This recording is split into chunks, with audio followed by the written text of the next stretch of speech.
Hello everyone. Welcome back to my channel.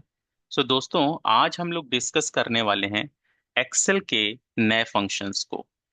जो Excel में नए फंक्शंस इंप्लीमेंट हुए हैं वो आप लोगों के लिए बहुत ही हेल्पफुल साबित हो सकते हैं। तो मैं आज आप लोगों के साथ कुछ एक्सेल के नए फंक्शंस डिस्कस करने वाला हूं जो 2025 में ऐड हुए हैं। तो सबसे पहले हम बात करते हैं वी स्टैक फंक्शन की। तो मैंने यहाँ पर एक डेटा सेट लिया है इंडिया एम्प्लॉय डिटेल्स का, और सेकंड डेटा सेट है ऑस्ट्रेलिया एम्प्लॉय डिटेल्स का। अब मैं दोस्तों यहाँ पर ये चाहता हूँ कि मेरे पास जो भी ये डेटा है, इंडिया का डेटा, और जो मेरे पास ये ऑस्ट्रेलिया का डेटा है, मुझे इस डेटा को एक के नीचे एक कंसोलिडेट करना है। तो यहाँ पर दोस्तों हम लोग बात करेंगे वी स्टैक फंक्शन की। तो वी स्टैक का मतलब होता है वर्टिकल स्टैक। मतलब अगर आप डेटा को कंसोलिडेशन करना चाहते हो वर्टिकल फॉर्मेट में, तो हम वी स्टैक फंक्शन को यूज करेंगे। अब ये आपसे यहाँ पर पूछता है array one and array two and so on. तो एरे वन का मतलब होता है आपका फर्स्ट डेटा सेट की रेंज, कॉमा एरे टू का मतलब होता है आपके सेकंड डेटा सेट की रेंज। और जैसे ही आप इस ब्रैकेट को क्लोज करके या पैरेंथेसिस को क्लोज करके आप एंटर करोगे, नाउ यू कैन सी कि आपके पास यहाँ से इंडिया का डेटा और उसके नीचे ऑस्ट्रेलिया का डेटा कंसोलिडेट हो गया। तो इस तरीके से अलग अलग रेंज के डेटा को वर्टिकल फॉर्म में कंसोलिडेट करने के लिए हम लोग वी स्टैक फंक्शन को यूज करते हैं। अब दोस्तों यहाँ पर एक नया फंक्शन है टेक्स्ट स्प्लिट का। जैसे कि मैंने आपको यहाँ पर ये कुछ नेम्स दिए हैं और मुझे फर्स्ट नेम और लास्ट नेम यहाँ पर सेपरेट कॉलम में चाहिए। तो इसको करने के कई सारे मेथड्स हैं जो कि हो सकता है आप लोगों को पता भी हो कि हम इसको सबसे पहली चीज टेक्स्ट टू कॉलम से फर्स्ट नेम लास्ट नेम अलग कर सकते हैं। सेकंड, हम फ्लैश फिल के कॉन्सेप्ट से अलग कर सकते हैं first name and last name. Third, हम लेफ्ट और राइट फंक्शंस को यूज करके हम फर्स्ट नेम और लास्ट नेम अलग कर सकते हैं। लेकिन अब यहां पर एक नया फंक्शन ऐड हो गया है कि आपको लेफ्ट राइट फाइंड बिट के कॉम्बिनेशंस को यूज ही नहीं करना। आप सिंपल सा यहां पर यूज करिए टेक्स्ट स्प्लिट फंक्शन को। तो टेक्स्ट स्प्लिट क्या करता है, ये आपके डेटा को आपके कॉमन फैक्टर के बेस पर स्प्लिट कर देता है। तो यहां पर जैसे मैंने टेक्स्ट लिया कि मुझे इसको अलग करना है, और ये पूछ रहा है कॉलम डेलीमीटर किससे अलग करना है। तो यहां पर मेरे पास डेलीमीटर है कॉलम के लिए स्पेस। तो मैंने अगर यहां पर स्पेस दिया तो ये कॉलम वाइज मेरा डेटा यहां पर स्प्लिट कर देगा। और अगर मैं इसको ड्रैग करता हूं दोस्तों, तो यहां पर आप देखेंगे कि ड्रैग करते ही ये आपको हर एक के फर्स्ट नेम और लास्ट नेम सेपरेट करके दे देगा। यहां पर अगर सपोज ये जो बिल स्मिथ नेम है, यहां पर ये मुझे स्प्लिट करके हॉरिजॉन्टल में दे रहा है। अगर ये बिल स्मिथ नेम मुझे हॉरिजॉन्टल में नहीं, यहां पर अगर मुझे वर्टिकल में चाहिए होता, दिस वन, तो हम कैसे करते हैं? तो यहां पर हम टेक्स्ट स्प्लिट को तो यूज करते हैं, लेकिन ये टेक्स्ट स्प्लिट फंक्शन किस तरीके से काम करेगा वो देखिए। जैसे आपने सेल को लिया और हमने अभी दिया था कॉलम डेलीमीटर, मतलब जो मैं डेलीमीटर दे रहा हूं उसके बेस पर कॉलम वाइज कॉलम डेटा को स्प्लिट करो। लेकिन अगर मुझे इसको रो में करना होता तो मैं रो डेलीमीटर में स्पेस देता, और देखिए इसने यहां से फर्स्ट नेम और लास्ट नेम को रो वाइज स्प्लिट कर दिया। तो आप अपनी रिक्वायरमेंट के हिसाब से यहां पर कॉलम वाइज स्प्लिट भी कर सकते हैं और रो में भी स्प्लिट को देख सकते हैं। अगला फंक्शन है दोस्तों टेक्स्ट बिफोर और टेक्स्ट आफ्टर। यहां पर अभी हमने देखा कि अगर हमें फर्स्ट नेम और लास्ट नेम को अलग करना है, तो आप यहां से फर्स्ट नेम और लास्ट नेम को अभी टेक्स्ट स्प्लिट की मदद से भी अलग कर सकते थे। लेकिन अगर मैं यहाँ पे टेक्स्ट बिफोर करता हूं और मैंने इस टेक्स्ट को सेलेक्ट करके डेलीमीटर दे दिया स्पेस, कि जो भी स्पेस से पहले का पार्ट है वो यहाँ पर अलग हो जाए, तो ये देखिए मैंने इसको टेक्स्ट बिफोर की मदद से भी सॉल्व कर लिया। और यहीं पर अगर मुझे लास्ट नेम चाहिए होता तो मैं यहाँ पे टेक्स्ट आफ्टर को यूज करता, और यहाँ पर मैं बोलता कि जो स्पेस है फर्स्ट स्पेस उसके बाद का जो डेटा है वो मुझे अलग करके दे दो। So now you can see आपके पास लास्ट नेम भी आ गया। अब अगर मैंने आपको डी कॉलम में डेटा दिया है जो कि आपका आईडी नंबर है, देन यहां से आपका कंट्री है और उसके बाद प्राइस है, तो मुझे आईडी नंबर अलग चाहिए और प्राइस अलग चाहिए। तो मैं यहाँ पर यूज करूंगा टेक्स्ट बिफोर, कि कॉमा के पहले का जितना पार्ट है वो मेरा आईडी नंबर होगा, और अंडर स्कोर के बाद जितना डेटा लिखा है वो क्या होगा, आपका प्राइस होगा। तो यहाँ पर इंस्टेंस बन जाएगा, डेलीमीटर बन जाएगा this one under score. And now you can see कि यहाँ पर इसने आपको प्राइस लाकर दे दिया। अगर मैं इसको ड्रैग करता हूं तो देखिए इसने सभी के लिए यहाँ पर प्राइस दे दिया। तो इस तरीके से हम लोग टेक्स्ट बिफोर और टेक्स्ट आफ्टर फंक्शन को यूज कर सकते हैं। यहाँ पर दोस्तों एक फंक्शन आता है टू कॉल, टू कॉलम बोलते हैं इसको। कि जैसे अभी मैंने आपको बताया था कि अगर मेरे पास इस तरीके से कुछ डेटा सेट है मल्टीपल कॉलम्स में, और अगर मुझे उसको एक ही कॉलम में लेकर आना है, तो मैंने अभी आपको बताया था वी स्टैक फंक्शन भी। और यहाँ पर इसी चीज को अगर मैं टू कॉल फंक्शन से कॉल करता हूँ, एरे, इसमें मैंने एक ही बार में पूरा रेंज दे दिया। वी स्टैक में क्या करते थे, एरे वन, एरे टू, अलग अलग रेंज देते थे। मैंने यहाँ पर एक ही में रेंज दे दिया। तो ये देखिए इसने यहाँ से फर्स्ट डेटा सेट, यानी जो आपके इस लंदन ऑफिस का डेटा सेट है और जो न्यूयॉर्क ऑफिस का डेटा सेट है, उन दोनों को इसने कंबाइन कर लिया। अगर दोस्तों मैं इसमें कुछ डेटा ऐड करता हूं, जैसे कि अगर मैं यहाँ पर कोई नेम ऐड करता हूं, एग्जाम्पल मैंने यहाँ पर एक नेम ऐड कर दिया बॉनी पॉटर। अब मेरे पास यहाँ पर नंबर ऑफ रिकॉर्ड्स कुछ ज्यादा है और न्यूयॉर्क में नंबर ऑफ रिकॉर्ड्स कुछ कम है। तो अगर मैं दोस्तों इसको यहाँ पर देखूं, तो अब मैं अगर रेंज लूंगा, तो मैं रेंज लूंगा इस पूरे डेटा सेट की 15 तक। और अगर मैं इसको एंटर करता हूं तो यहाँ पर देखिए लास्ट में जीरो आ रहा है, क्योंकि यहाँ पर जो न्यूयॉर्क का डेटा सेट है वो नहीं है। राइट। तो हम क्या करेंगे इस केस में, अब ये देखिए कंसोलिडेट कैसे कर रहा है, ध्यान से समझिएगा।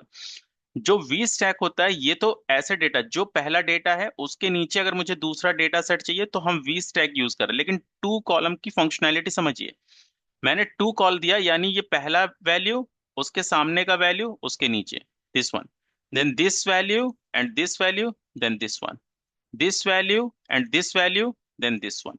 तो यानी कि पहले कॉलम की वैल्यू उसके नीचे दूसरे कॉलम की वैल्यू, देन पहले कॉलम की अगली वैल्यू उसके कॉलम की अगली वैल्यू। तो ये इस तरीके से कंसोलिडेट करता है। लेकिन वी स्टैक क्या करता है, वी स्टैक पहले पूरा डेटा सेट लेता है और उसके नीचे दूसरा डेटा सेट लेता है। यानी कि अगर वी स्टैक हम करते तो वो पहले सारे लंदन के रिकॉर्ड्स लेता और उसके नीचे न्यूयॉर्क के रिकॉर्ड्स को ऐड करता।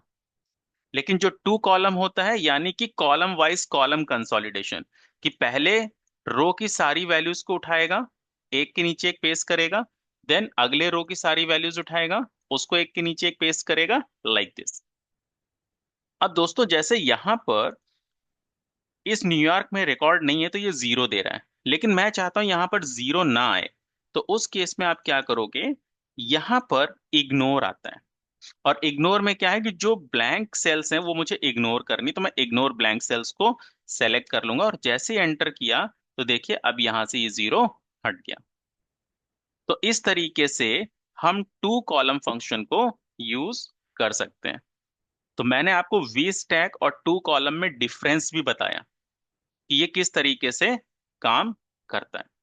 ठीक है। वी स्टैक क्या होता है, कॉलम वाइज कॉलम ऐसे कंसोलिडेट करेगा, पहले कॉलम का पूरा डेटा, देन अगला डेटा सेट का पूरा डेटा।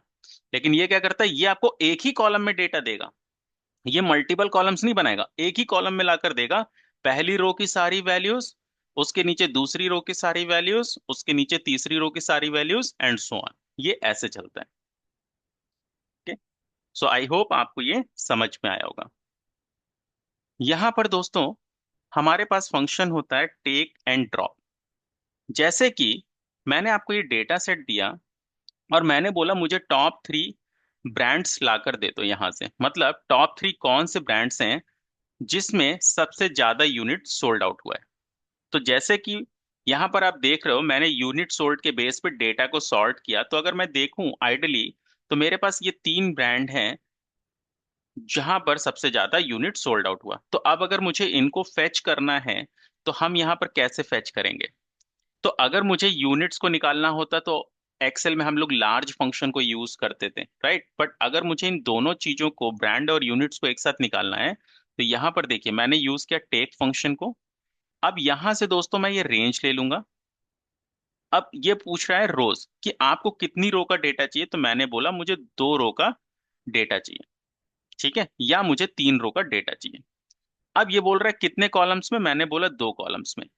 अब इसको बड़े ध्यान से समझिएगा, मैंने इसको एंटर किया तो उसने तो मुझे यहां से ये डेटा ला कर दिया, यानी 3 रो ला कर दिया, और उसने 2 कॉलम तक का डेटा ला कर दिया। लेकिन अगर मैं यहां पर ध्यान से देखिएगा, अगर मैं इसको कॉलम को 3 कर देता हूं, तो ये मुझे ब्रांड भी ला के देगा, ये देखिए, दिस वन। यानी ये लेफ्ट से राइट की तरफ इस तरीके से मूव कर रहा है। लेकिन मुझे इस तरीके से नहीं चाहिए, मुझे क्या चाहिए? ब्रांड और यूनिट सोल्ड आउट। तो यानी कि मैं राइट टू लेफ्ट चलना चाहता हूं, तो राइट साइड से मुझे 2 कॉलम का डेटा चाहिए। तो यहां पर जो मैंने कॉलम्स को 2 किया था, अगर मैं इसको -2 कर दूंगा, तो यानी कि राइट साइड से -1 कॉलम हुआ मेरा यूनिट सोल्ड आउट, -2 कॉलम हुआ मेरा ब्रांड। तो ये मुझे ब्रांड और यूनिट सोल्ड दोनों का डेटा ला कर देगा। अगर मैं एंटर प्रेस करता हूं, तो ये देखिए, दिस वन, राइट? तो इस तरीके से दोस्तों हम लोग यहां पर इसको यूज करते हैं। अब इस फंक्शन को यूज करने से पहले, जो मैंने टेक फंक्शन यूज किया है, इसको यूज करने से पहले आपको इस केस में यूनिट सोल्ड आउट को आपको यहां पर सॉर्ट करके रखना होगा।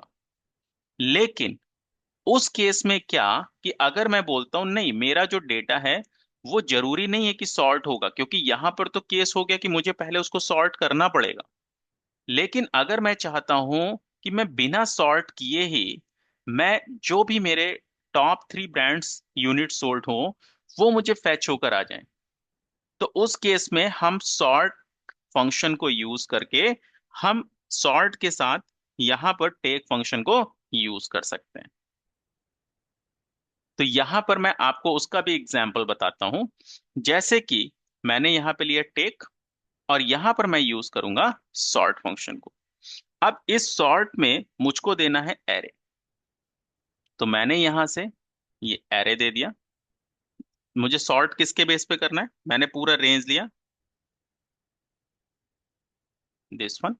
अब यहां से देखिए, मुझे ये बताना है सॉर्ट इंडेक्स, कि किस कॉलम के बेस पर आपको सॉर्ट करना है। मुझे यहां पर ये बताना है कि किस कॉलम के बेस पे सॉर्ट करना है, इंडेक्स नंबर। तो पहला कॉलम है retailer ID, second country, third brand, और फोर्थ यूनिट यूनिट सॉर्ट। तो मुझे फोर्थ कॉलम के बेस पे सॉर्ट करना है। किस में सॉर्ट करना है? आई सेड डिसेंडिंग ऑर्डर में, ठीक है, कॉमा। अब ये टेक फंक्शन आ गया, कि जो टेक फंक्शन है, ये अब पूछ रहा है कि आपको कितनी रोज और कितने कॉलम्स का डेटा चाहिए। तो इसमें आप वही चीज यूज कर लीजिए, 3 and -2। तो देखिए आपको बिल्कुल सेम रिजल्ट आ रहा है। लेकिन अगर मान लीजिए मैं यहाँ पे कोका कोला की वैल्यू को 100 कर देता हूँ, तो देखिए जो ये हमने फेच किया था नॉर्मल टेक से, ये मुझे इनकरेक्ट रिजल्ट दे रहा है। क्यों? क्योंकि ये बोल रहा है कि आपने डेटा तो सॉर्ट करके रखा है, ये उसके बेस पे फेच कर रहा है। लेकिन यहां पर देखिए, जो ये टेक के साथ मैंने सॉर्ट फंक्शन को यूज किया, ये आपको बिल्कुल एक्यूरेट रिजल्ट दे रहा है, जो कि आपका आइडली ये होना चाहिए था, और वही रिजल्ट यहां पर आ रहा है। तो अगर केवल आप टेक फंक्शन को यूज करते हो, तो उससे पहले आपको ये स्टेप लेना होगा कि जो आपका यूनिट सोल्ड है, वो आपका सॉर्ट होना चाहिए डिसेंडिंग ऑर्डर में। लेकिन अगर आपका जो डेटा है वो अगर सॉर्ट नहीं है, आप सॉर्टिंग नहीं चाहते हो, तो उस केस में इट्स बेटर कि टेक के साथ सॉर्ट फंक्शन को यूज करो। तो उस केस में आपके एरर के कुछ चांसेस होंगे ही नहीं। सो इट्स बेटर कि आप टेक के साथ सॉर्ट फंक्शन को यूज कर सकते हो। यहां पर दोस्तों एक ड्रॉप फंक्शन होता है, ड्रॉप। सेम सिंटेक्स देखिए, मैंने एरेज लिया लाइक दिस। अब ये बोल रहा है कि रोज, कि यहां से कितनी रोज से आपको चलना और कितने कॉलम का डेटा। तो जैसे मैंने बोला 10 रोज और 3 कॉलम्स या 2 कॉलम्स एग्जाम्पल। तो ये देखिए, तो यहां से इसने क्या किया, यहां से 10 रोज से डेटा उठाया, यहां से चलेगा दिस वन, और 10 रोज से डेटा उठाकर उसने मुझे 2 कॉलम्स का डेटा दिया, लाइक दिस। तो यानी कि जहां पर मैं बात कर रहा था कि मुझे बॉटम 3 चाहिए, इस केस में अब यही बॉटम 3 अगर आप चाहो तो यहां से भी दोस्तों आप फेच कर सकते हो, टेक और सॉर्ट की मदद से भी आप इसको फेच कर सकते हो। जहां पर मैंने इसको डिसेंडिंग ऑर्डर में सॉर्ट किया था, आप इसको असेंडिंग ऑर्डर में सॉर्ट करके फेच कर सकते हैं। ओके, तो इस तरीके से हम टेक और ड्रॉप फंक्शन को यूज करते हैं और सॉर्ट फंक्शन को यूज करते हैं। अगला फंक्शन है यहां पर एक्सपेंड, कि अगर दोस्तों आपके पास करंट में जैन से लेके जुलाई तक का सेल्स का डेटा है और मुझे इस डेटा को यहां पर फिल कराना है, लेकिन मुझे पता है कि जो मंथ्स होंगे वो 12 मंथ्स तक जाते हैं। तो अब मैं चाहता हूं कि इस टेबल में अगर कल को कुछ ऐड होता है मंथ, तो ऑटोमेटिकली उसका डेटा फेच कर ले। तो यहां पर हम यूज करते हैं एक्सपेंड, और मैंने यहां से ये एरे ले लिया जो मुझे डेटा चाहिए, और ये मुझे कितनी रोज में चाहिए, तो मुझे 12 रोज में चाहिए। और कितने कॉलम्स में चाहिए, मुझे 2 कॉलम्स में। मैंने इसको एंटर किया, तो देखिए जैन से लेके जुलाई तक का डेटा आ गया, और आपके पास अभी अगस्त से दिसंबर का डेटा नहीं आ रहा क्योंकि वो आपकी टेबल में नहीं है। लेकिन मैं ये चाहता हूं कि ये मुझे हैश एन ना दिखे, जहां पर अभी डेटा नहीं है उसकी जगह पर मुझे ब्लैंक दिखे या जीरो दिखे। तो इस केस में जब हम एक्सपेंड फंक्शन को यूज करते हैं, तो यहां पर इसमें लास्ट में एक पैरामीटर आता है पैड विथ। पैड विथ का मतलब है कि अगर वो डेटा अभी एग्जिस्ट नहीं कर रहा है, तो हैश एन यानी एरर की जगह पर आप क्या दिखाना चाहते हो, यानी जो आप इफ एरर की मदद से हैंडल करते थे, यहां पर ये पैड विथ वही चीज है। तो मैं बोलता हूं कि अभी मैं यहां पर ब्लैंक दिखाना चाहता हूं, और मैंने ब्लैंक दिया और एंटर, तो देखिए यहां पर ये ब्लैंक आ गया, दिस वन। तो इस तरीके से हम एक्सपेंड फंक्शन को यूज कर सकते हैं। सो आई होप दोस्तों आप लोगों को एक्सेल के ये न्यू फंक्शंस आप लोगों को समझ में आए होंगे, और ये आप लोगों के लिए काफी बेनिफिशियल होने वाले हैं। So thank you so much everyone for watching this session. If you have any doubt or any query, please post your query into the comment section. I will answer your query. Thank you so much everyone.